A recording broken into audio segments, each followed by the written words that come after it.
En fait, les échecs scolaires, quand on se penche dessus, on voit que la plupart sont des gamins intelligents qui sont très vifs, et tellement vifs peut-être que lorsque nous, les adultes, nous parlons à ces gamins-là du style « Ah, ben, t'as vu comment t'écris, tu n'arriveras jamais à rien faire dans ta vie ». En fait, on parle par des idiomes, on parle par des phrases qui sont peut-être au second degré, troisième degré, mais eux, nos gamins, ils les prennent comme on le dit. Si on dit « tu es nul » ou si on dit « tu n'as pas travaillé », en fait, on n'a pas de preuve que le gamin n'a pas travaillé. Ce n'est pas parce qu'il a un 0 qu'il n'a pas travaillé. Et donc, en fait, à partir de ce moment-là, nos jeunes sont sous le coup d'anathèmes, de prophéties autoréalisatrices. Quand on leur dit qu'ils sont nuls, malheureusement, ils vont prendre cette place.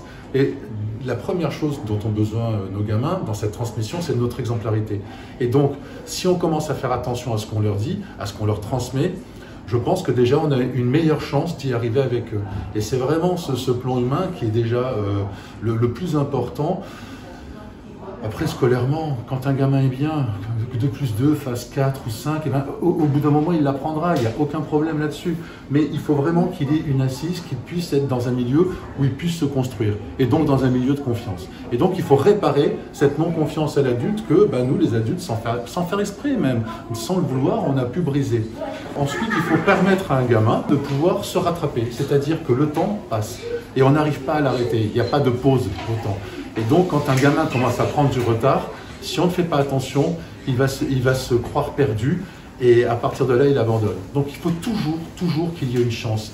Comme les jugements que les adultes portent sur les gamins quand on reçoit parfois des dossiers scolaires épais de 10 cm, eh bien, le moindre de respect pour ce jeune, c'est je ne le lis pas. Et je parle avec lui, je parle avec les parents, on fait l'anamnèse et on reconstruit une autre image.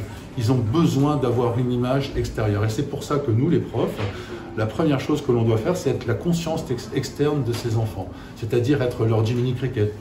Il y en a certains qui ne sont même pas connectés à leur corps. Ils ont des douleurs, ils ne s'en aperçoivent même pas. Donc, comment s'apercevoir des difficultés qu'ils ont ou alors des facilités qu'ils peuvent avoir dans d'autres domaines?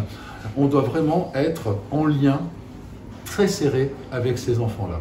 Et après, bien sûr qu'on peut dire des bêtises, mais il faut réparer. Mais autant leur apprendre, parce que justement, un adulte qui va faire du mal à un enfant et qui ne répare pas, c'est un futur adulte qui ne réparera pas non plus. En tant qu'enseignant, on a un des rôles les plus importants dans la société. Et c'est justement ça, comme c'est précieux, comme chacun des gamins est précieux, il faut en prendre soin. Voilà. Et donc Cyrano, c'est cet homme qui réussit en tout, etc. et qui est tellement fragile finalement, malgré toutes ses forces, qu'il ne réussit pas sa vie affective. Il a cette femme qui est face à lui et il doute tellement de lui-même que jamais il n'ira vers Roxane. Et Roxane, pareil, de son intelligence, de sa finesse, doute tellement d'elle-même devant ce héros qu'elle ne se sent pas à la hauteur. Et donc elle va tomber amoureuse d'une image.